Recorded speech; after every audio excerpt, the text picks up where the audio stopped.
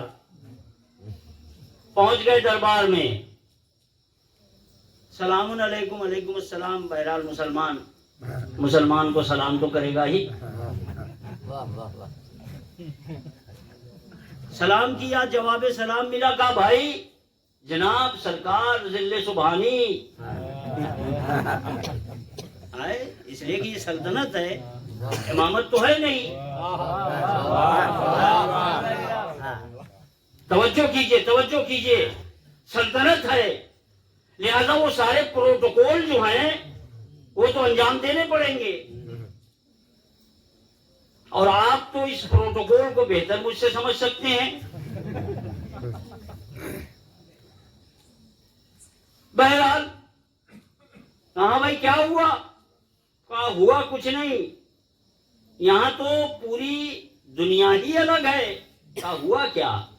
کہا میں جب شام میں داخل ہوا تو مؤذن اذان دے رہا تھا, یشہد ان لا الہ الا اللہ. مسجد میں پہنچا, آدھا امام صاحب آدھے مصلی پہ ہیں, آدھے مصلی کے باہر ہیں.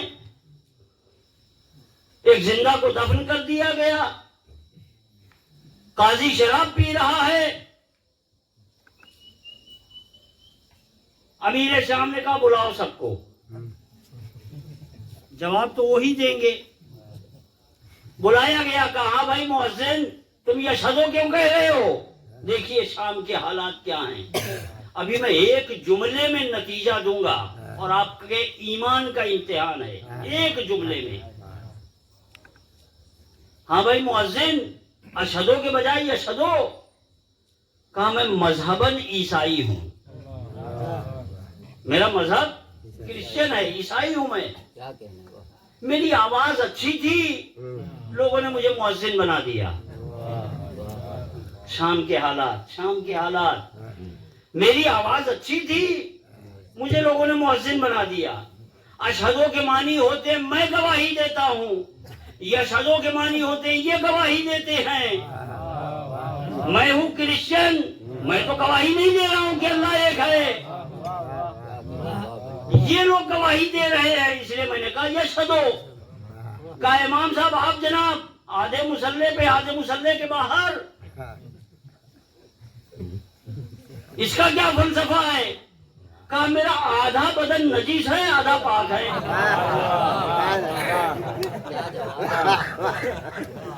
جو حصہ پاک ہے وہ مصلی پہ, جو نجیس ہے وہ مصلی سے ہٹ کے. توجہ کرے, شام کے حالات دیکھیے آپ. اچھا جناب یہ مردے کا کیا قضیہ ہے؟ کہا جناب ایک آدمی کہہ رہا ہے میں زندہ ہوں, اور یہ 40 آدمی کہہ رہے ہیں نہیں تو مر گیا ہے. ایک کی مانے کہ 40 کی مانے؟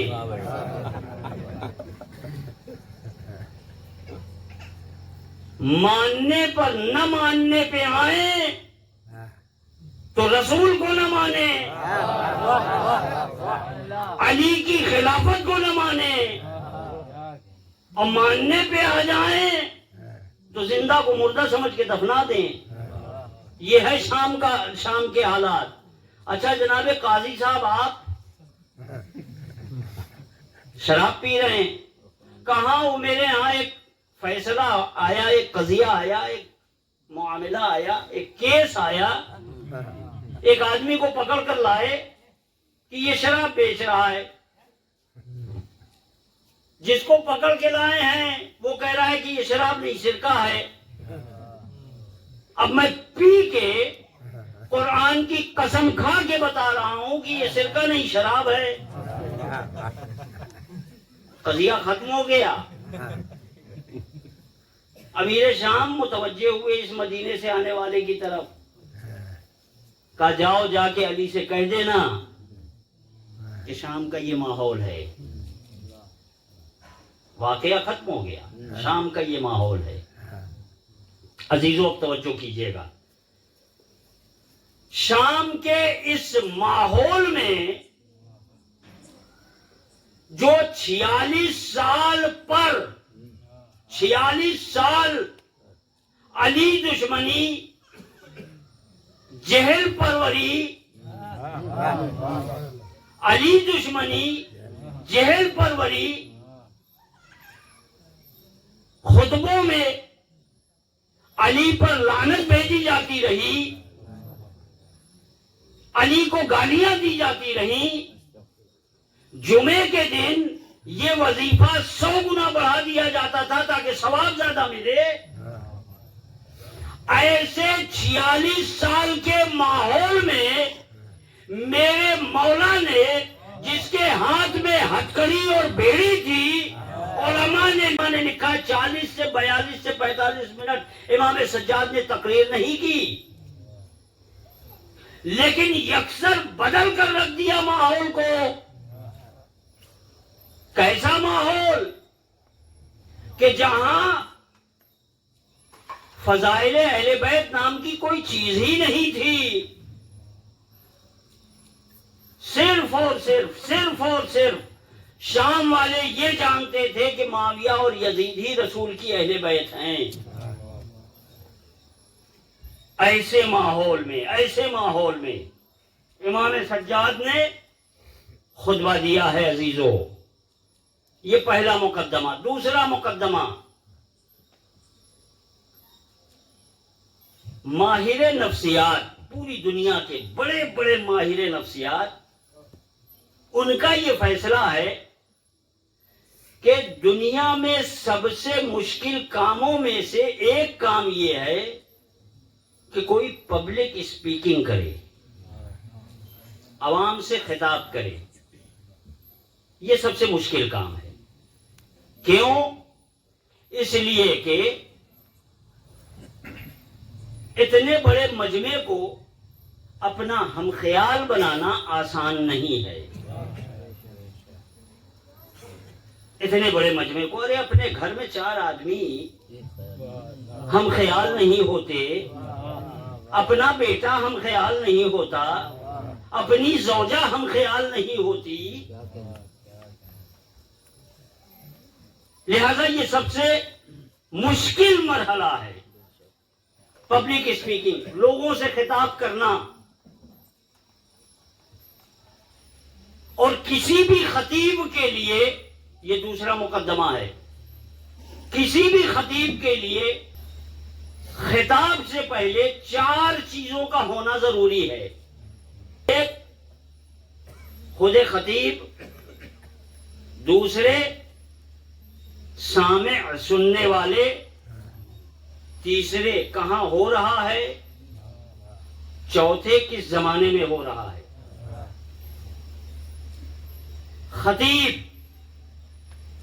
خطیب کے لیے ضروری ہے کہ ذہنی طور پر آمادہ ہو، کوئی پریشانی نہ ہو، بیمار نہ ہو. کسی بھی خطیب کے لیے ضروری ہے کہ جس وقت وہ خطاب کر رہا ہے، آپ نے مجھے یہاں بلایا، میں بڑے اطمینان سے آ گیا. کیوں؟ اس لیے کہ مجھے خطابت کرنی ہے ان لوگوں کے سامنے، توجہ کیجئے گا، جو سب کے سب میرے ہم عقیدہ ہیں.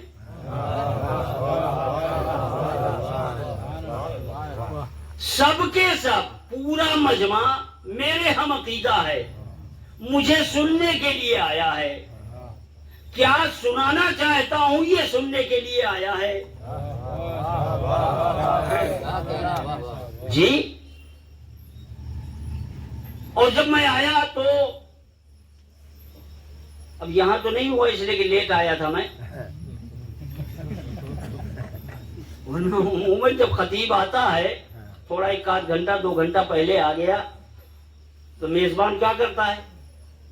میزبان لے آئے گا، ایک کمرے میں بیٹھا لے گا، جناب تشریف رکھیے، سفر کی تھکان ہے، تھوڑا آرام کر لیجئے، ریلیکس ہو جائیے، چائے پی لیجئے. یہ ساری چیزیں ہوتی یا نہیں ہوتی؟ کیوں؟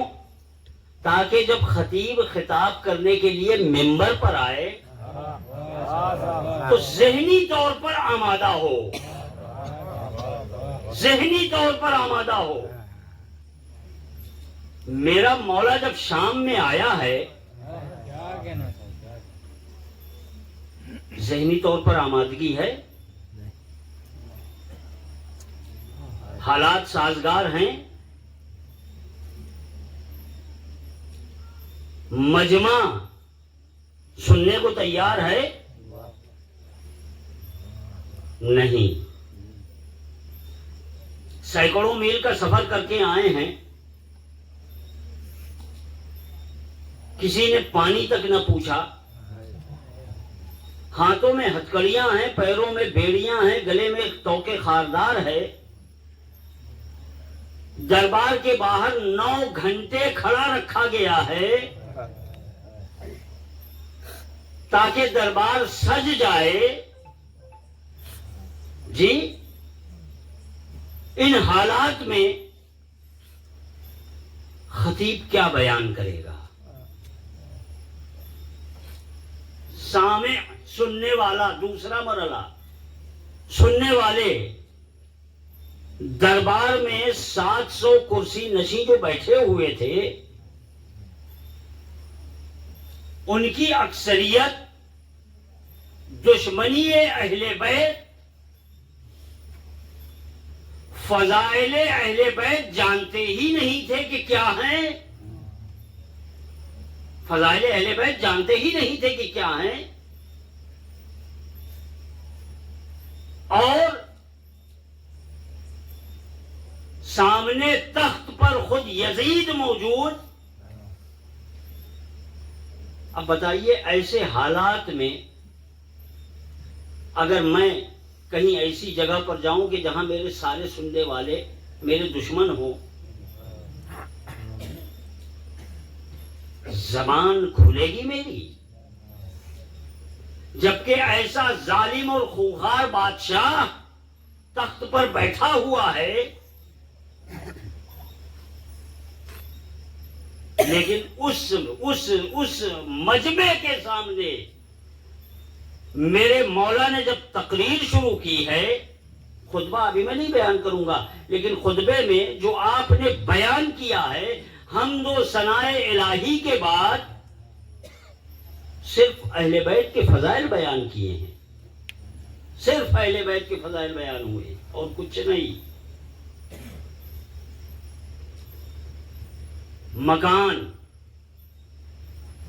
مکان بھی سازگار نہیں ہے. دربار یزید، تخت پر خود یزید بیٹھا ہوا ہے، جتنے ہیں سب کے سب درباری ہیں. زمانہ کیسا زمانہ ہے؟ حسین قتل ہو چکے ہیں، خاندان اہل بیت کو اسیر کر کے لایا گیا ہے. ان حالات میں امام سجاد نے خطبہ دیا ہے. جب امام دربار میں پہنچے بس تمہید ختم ہو گئی. امام سجاد جب دربار میں پہنچے تو ایک مرتبہ یزید اپنے غرور میں آ کر کہتا ہے کہ من ہاذا، یہ کون ہے؟ کسی نے کہا علی ابن الحسین. یہ علی ابن الحسین نہیں ہے. کہا مگر علی نام کے حسین کے بیٹے کو تم نے کربلا میں قتل نہیں کیا؟ کہا ہاں قتل کر دیا ہے. اب یزید چاہتا ہے کہ اہل بیت کو حقیر کرے. امام سجاد سے مخاطب ہو کر کہتا ہے کیا تمہارے باپ کو علی کے علاوہ کوئی نام نہیں ملا جو اپنے تمام بچوں کے نام انہوں نے علی رکھا ہے. توجہ کیجئے گا عزیزو، امام حسین علیہ السلام کے جتنے بیٹے سب کے نام علی، علی اصغر، علی اکبر، علی اوسط. کہتا ہے کیا ہے حسین کو کوئی نام، علی کو کوئی نام اور ملا ہی نہیں حسین کو کہ علی کے علاوہ کوئی نام رکھے.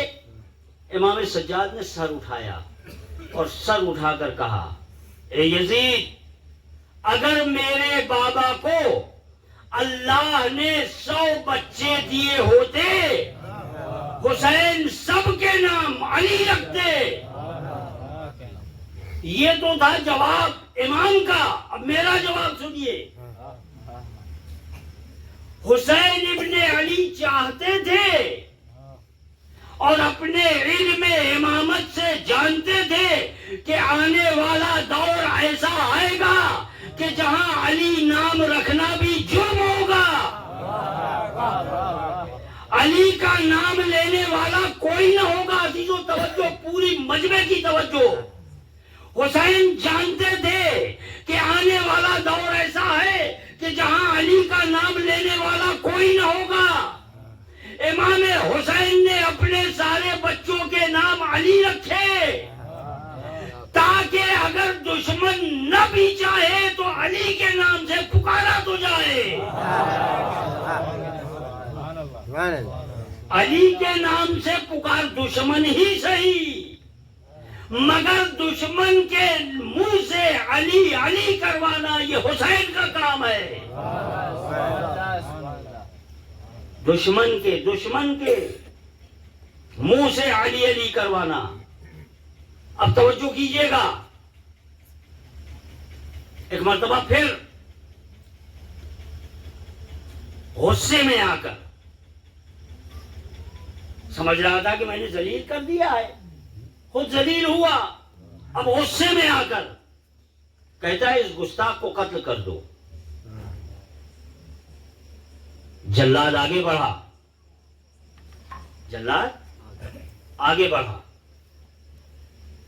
آگے بڑھنے کے بعد جیسے ہی تلوار اس نے اٹھائی ہے، ایک مرتبہ علی کی شیر دل بیٹی جناب زینب آگے آئیں اور آنے کے بعد کہا یزید، تو نے ہمارے گھر کے تمام مردوں کو قتل کر دیا، یہ ایک مرد بچا ہے، تم اسے بھی قتل کر دینا چاہتے ہو؟ میں جب تک زندہ ہوں میں اسے قتل نہیں ہونے دوں گی. ارباب ازا نہیں معلوم مجھے کہ جناب زینب نے کس لہجے میں گفتگو کی کہ دربار اس کا، فوج اس کی، جلاد اس کے، تلوار اس کی، حامی اس کے، سب کے ہونے کے باوجود ہمت نہ پڑی اس کی کہ امام کو وہ قتل کر دے. پتہ نہیں کون سا لہجہ زینب نے استعمال کیا تھا. ایک شخص کہتا ہے کیا قیامت آ گئی ہے؟ کہا کیوں بھائی؟ کہا کیا علی پھر سے پلٹ کے آ گئے ہیں؟ کہا کیوں؟ کہا یہ علی کا لہجہ سن رہا ہوں میں. جناب زینب نے بابا کے لہجے میں گفتگو کی، اپنے باپ کے لہجے میں گفتگو کی. ابھی یہ گفتگو چل ہی رہی تھی کہ اتنے میں یزید نے ایک مرتبہ پھر سے کہا علی ابن الحسین، توجہ کیجئے گا، علی ابن الحسین، تم نے دیکھا کہ تمہارے بابا کے ساتھ خدا نے کیا کیا ہے؟ تمہارے بابا کو خدا نے قتل کیا ہے. بس یہ سننا تھا کہ ایک مرتبہ میرے مولا کو جلال آ گیا. اس لیے کہ اب معاملہ آ گیا تھا دین، شریعت، مذہب، اور امام نے پلٹ کر جواب دیا کہ میں اپنے باپ کے قاتل پر لعنت بھیجتا ہوں۔ اس نے کیا کہا؟ تمہارے باپ کو خدا نے قتل کیا ہے۔ امام کیا کہہ رہے ہیں؟ میں اپنے باپ کے قاتل پر لعنت بھیجتا ہوں، یعنی وہ عقیدہ جبر، یعنی یزید یہ کہلوانا چاہ رہا تھا، ابھی مقدمہ ہے، یہ کہلوانا چاہ رہا تھا یزید، دنیا والوں کو یہ بتانا چاہ رہا تھا کہ میں نے کچھ نہیں کیا ہے، جو کچھ کیا ہے خدا نے کیا ہے، یعنی اپنے جرائم کو خدا پر ڈالنا چاہ رہا تھا۔ امام سجاد نے لعنت بھیج کر ثابت کر دیا کہ قاتل کون ہے، قاتل کون ہے۔ اب اس کے بعد سلسلہ یہاں سے شروع ہوا کہ یزید نے اپنے ایک زرخرید خطیب کو منبر پر بھیجا، اور وہ گیا، جانے کے بعد آل امیہ کی تعریفیں کر رہا ہے، آل امیہ کی تعریفیں کر رہا ہے، اہل بیت کی منقصت کر رہا ہے۔ امام سجاد نے ایک مرتبہ خطیب کو مخاطب کر کے کہا، ایھا الخاطب، خطیب نہیں، ایھا الخاطب، اے بولنے والے، خطبہ دینے والے نہیں، اے بولنے والے، اشتریتا مرضات المخلوق لسخط الخالق، تو نے مخلوق کی رضا حاصل کرنے کے لیے اللہ سے ناراضگی لے لی، اللہ کو ناخوش کر دیا۔ یعنی امام سجاد علیہ السلام یہ جملہ کہہ کر بتانا چاہتے تھے کہ جب منبر پر آؤ، توجہ عزیزو، جب ممبر پر آؤ تو اللہ کی مرضی تمہاری نگاہ میں ہو، پبلک کی مرضی نہ ہو۔ پبلک ڈیمانڈ پر خطبے نہیں دیے جاتے، پبلک کی ڈیمانڈ، پبلک کی خواہش، یا جو ممبروں سے، میں بڑی جرات کے ساتھ کہہ رہا ہوں، ممبروں سے یہ جو خرافات بکے جا رہے ہیں، عجیب عجیب قسم کی باتیں فضائل کے نام پر، عزیزو ایک جملہ کہنا چاہ رہا ہوں، گڑھے اس کے فضائل جاتے ہیں جس کے نہ ہو۔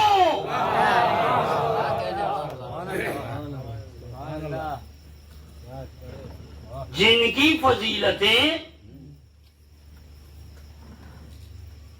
ملائکہ، قرآن، جن کی فضیلتوں کے قصیدے پڑھ رہا ہو، ان کی فضیلتیں گڑھنے پہ ہم تلے ہوئے ہیں۔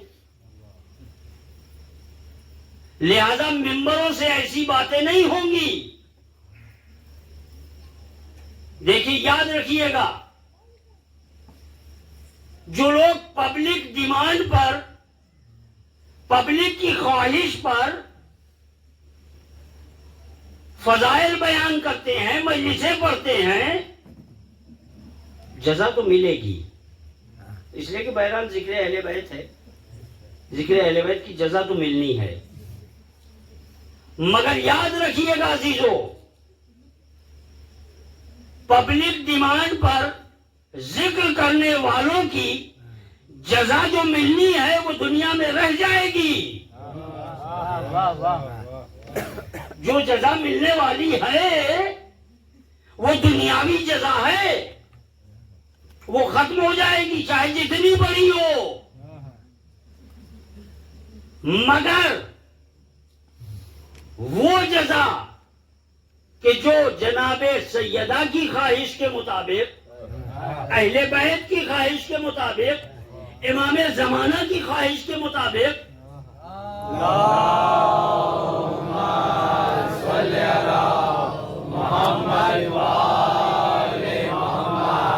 جو ذکر کیا جائے گا، جو ذکر کیا جائے گا، اس کی جزا جو ملے گی وہ دنیا میں بھی اور آخرت میں بھی کام آئے گی۔ متوجہ ہیں آپ؟ اشتریت مرضات المخلوق لسخط الخالق، تم نے اللہ کو ناراض کر دیا بندوں کی رضایت کے لیے۔ ابھی وہ خطبہ دے ہی رہا تھا کہ امام سجاد نے اسے خاموش کر دیا۔ درباری خطیب ہے، درباری خطیب ہے بھائی، حکومتی اسپوک مین جو ہوتا ہے اس کو خاموش کرانا اتنا آسان نہیں ہے۔ عزیزوں بیدار ہو کے سنیے، درباری خطیب ہے اور یزید کے حکم سے منبر پر آیا ہے، اس کو امام نے خاموش کیا اور اس کے بعد مخاطب ہوئے یزید کی طرف، یا یزید اعزن لی ان اسعد علی هذه الاعواد، اے یزید نہ خطیب نہ خلیفۃ المسلمین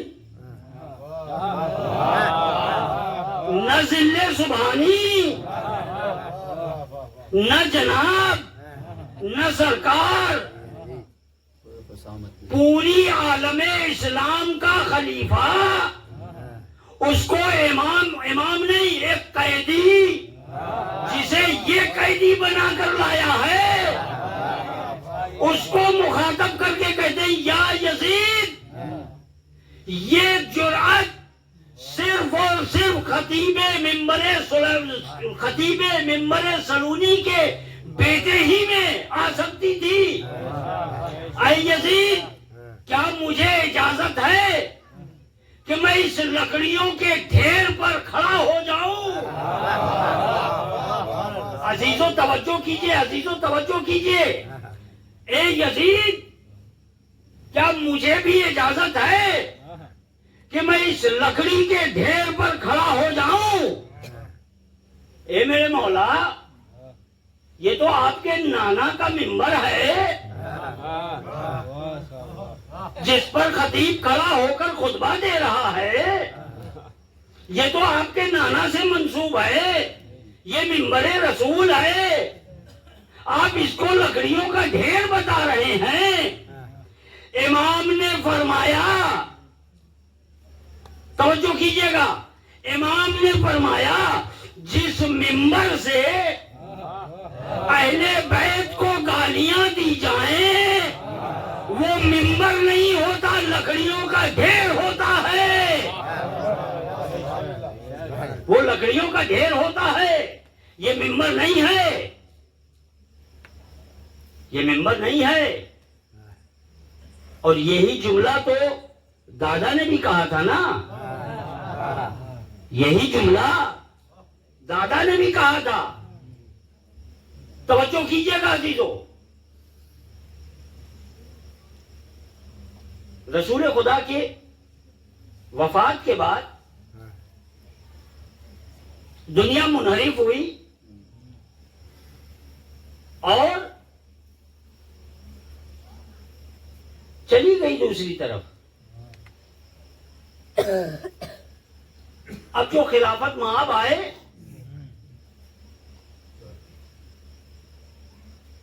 تو وہ مسجد میں خطبہ تو دیں گے، اس لیے کہ رسول کی جگہ پر آئے ہیں۔ اب جو مسجد میں آئے خطبہ دینے کے لیے تو ممبر بھی ایسا ہی ممبر رہا ہوگا، تو رسول بیٹھتے تھے عرشے پر. یہ اس کو عرشے منبر کہتے ہیں, آخری زینہ. اس پر نہیں بیٹھے, نیچے بیٹھ گئے. تکراری ہے لیکن ذہن کو قریب کرنے کے لیے اس کے نیچے بیٹھے. کیوں؟ رسول کا احترام ہے. زندگی میں جو رسول کا احترام نہ کرتے تھے, رسول کا احترام ہے, بیٹھ گئے. اب پہلے صاحب گئے, دوسرے صاحب آ گئے. انہوں نے دو احترام کیا, پہلے کو چھوڑا, دوسرے کو چھوڑا, تیسرے پہ. اب دوسرے صاحب بھی گئے, تیسرے صاحب آئے. انہوں نے تین احترام کیے, تین احترام کیے. رسول کا احترام, پہلے اور دوسرے ان کا احترام کیا, اور تیسرے پہ بیٹھ گئے. زینے تو ختم ہو گئے.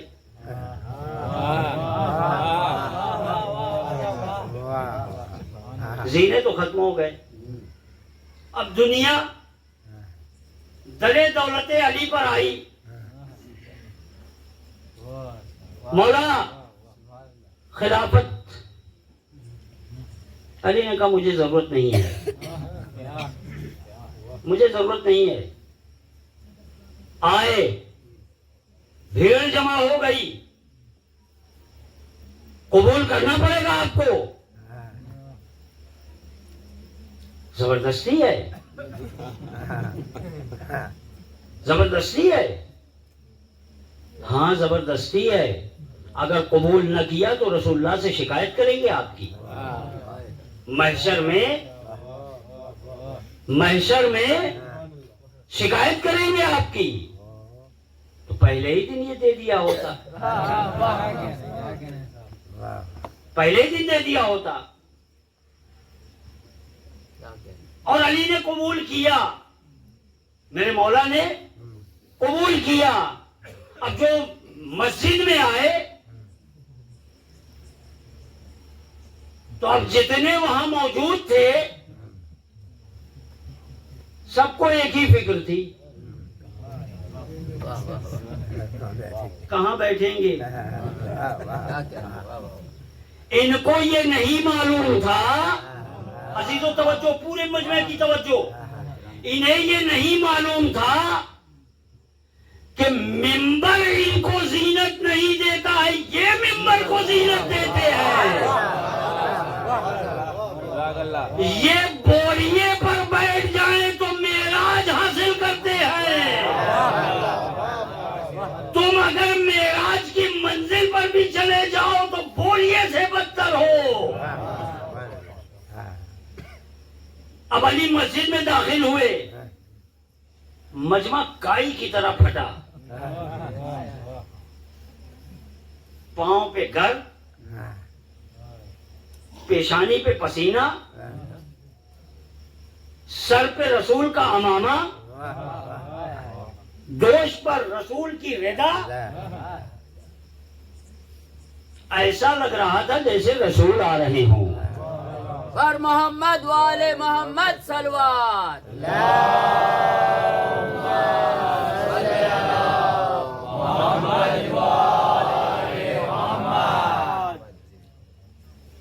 ایسا لگ رہا تھا جیسے رسول آ رہے ہیں. ایک مرتبہ آئے, آنے کے بعد ممبر کو دیکھا. اب ہر آدمی اس فکر میں ہے, اچھا ہو سکتا ہے, یہ میرا اپنا خیال ہے, تاریخ نے نہیں لکھا ہے, یہ میرا اپنا خیال ہے کہ ممبر کے بغل میں مصلی بچھا دیا ہوگا کہ زینے تو سارے ختم ہو گئے ہیں, اب علی مصلی پہ آ کے بیٹھ جائیں گے. یہ میرا اپنا خیال ہے, تاریخ نے نہیں لکھا اسے. علی آئے, ممبر کو دیکھا, پہلے پر قدم رکھا,